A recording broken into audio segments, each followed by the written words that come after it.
Bueno, con mucho gusto a partir de este momento recibimos a Guillermo Bojorge, uruguayo nacido en Montevideo y residiendo en Maicao, departamento de La Guajira, nordeste de Colombia, a 15 minutos de la frontera con Venezuela.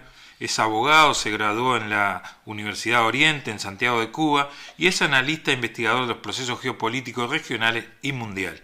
Entonces le damos primero los muy buenos días al compañero Guillermo Bojorge.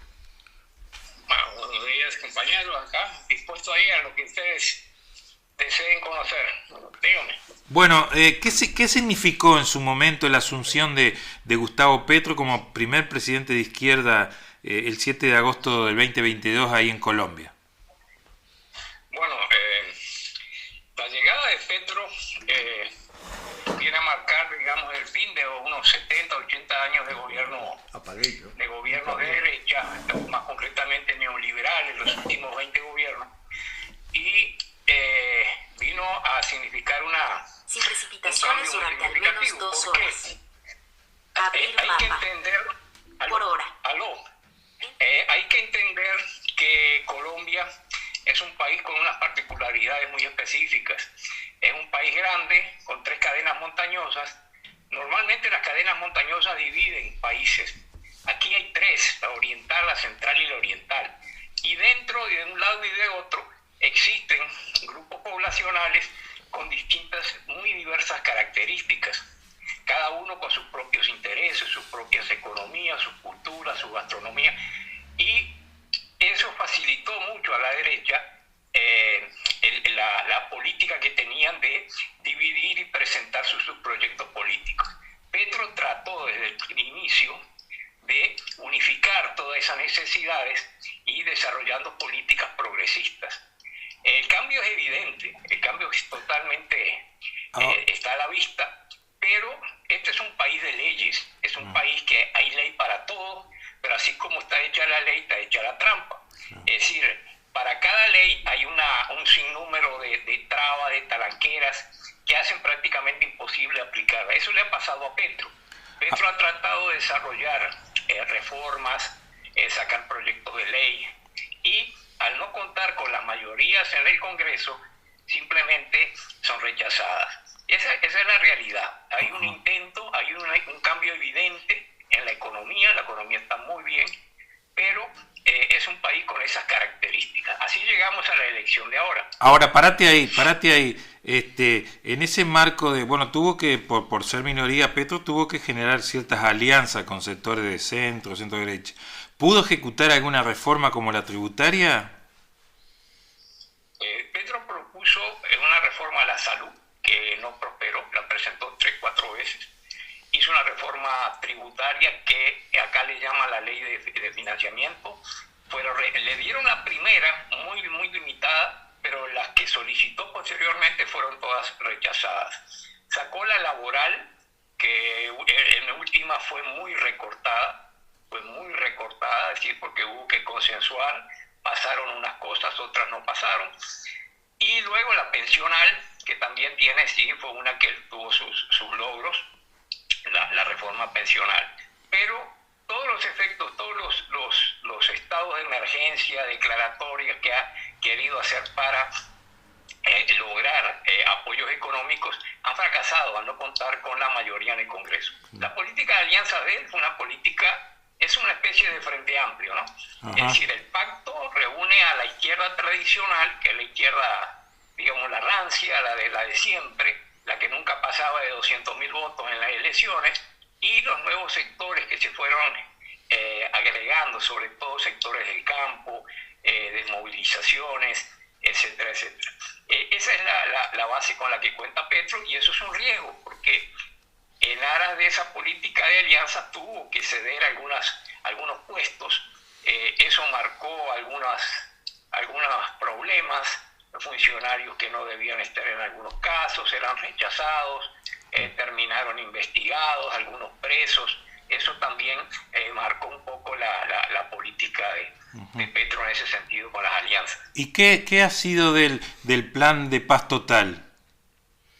Bueno, te voy a decir, este es un país que evidentemente está formado en la guerra, es decir, ha vivido de eso desde el 48 hacia acá, de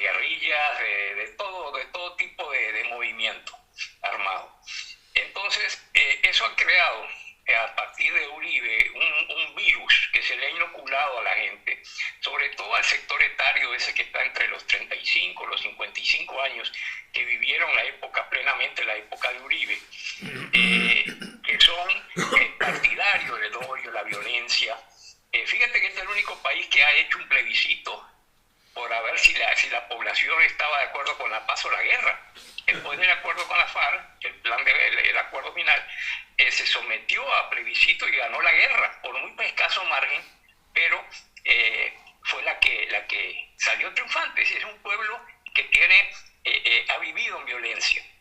Entonces, el proyecto de Petro de Paz Total es un proyecto claro, pero hay que entender que ya esos grupos armados con los cuales Petro pretende desarrollar el proceso de paz total, ya no son grupos que tienen objetivos políticos, son simplemente grupos narcotraficantes, terroristas, son delincuencia común organizada y han usado el proceso de paz o digamos los beneficios que le daba entrar a ese proceso para seguir delinquiendo. El ejemplo es el ELN. El ELN ha tenido como 4 aperturas o 5 o 6 del proceso, se ha cancelado, se ha cerrado, se ha vuelto a abrir y el ELN sigue con sus bombas y sus atentados.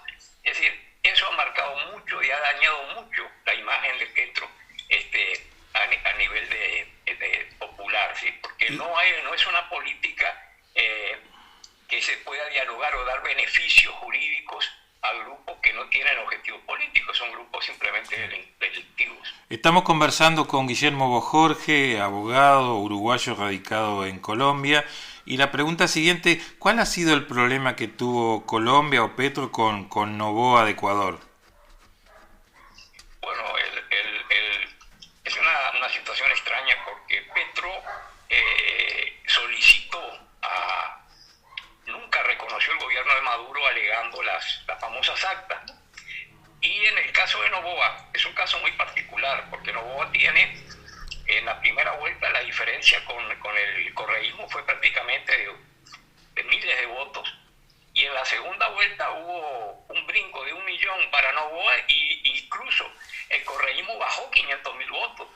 Es absurdo porque al correísmo se le sumaron, al balotaje se le sumaron los grupos que resultaron en tercer lugar. Entonces, evidentemente ahí pasó algo, pero Petro no tuvo inconveniente en eso, lo reconoce, él incluso viajó a Ecuador, allá le armaron toda una trama aquí de que había ido a reunirse con grupos de terroristas y aparentemente ese era un romance con Noboa. Ahora, a partir de la política de Trump, la doctrina Monroe 2.0, tomaron al Ecuador como una punta de lanza aquí en Sudamérica, en Latinoamérica.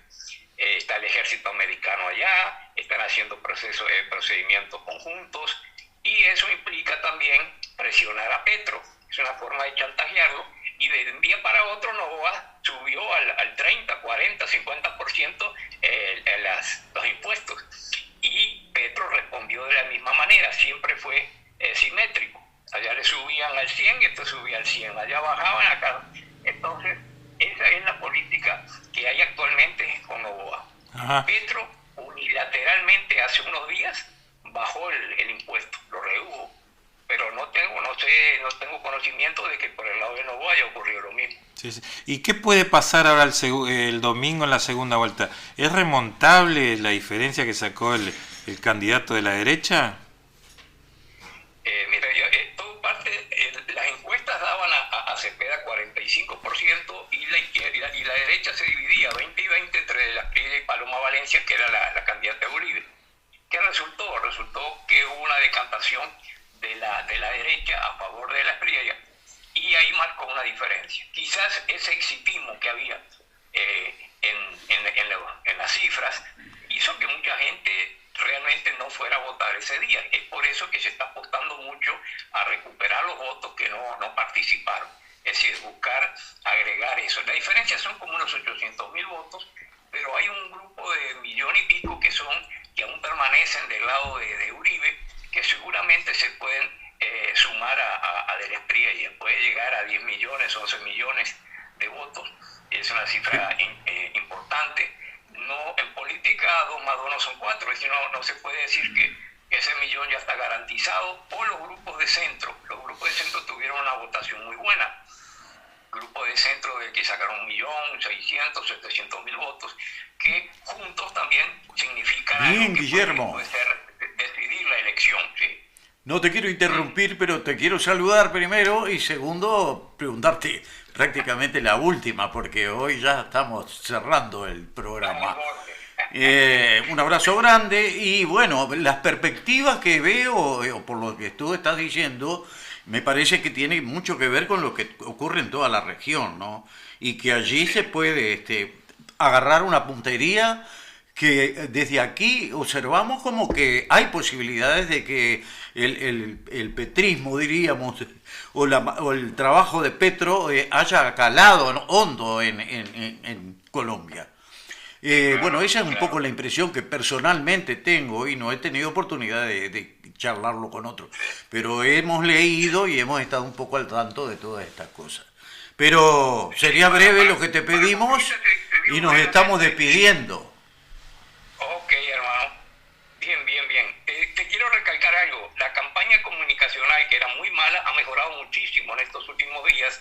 Es más agresiva, va más dirigida a destacar los logros y no a defenderse. Es una campaña más adecuada para lo que sea recuperar votos. Eso lo está logrando Cepeda y ojalá que el domingo tengamos un resultado que nos sea favorable.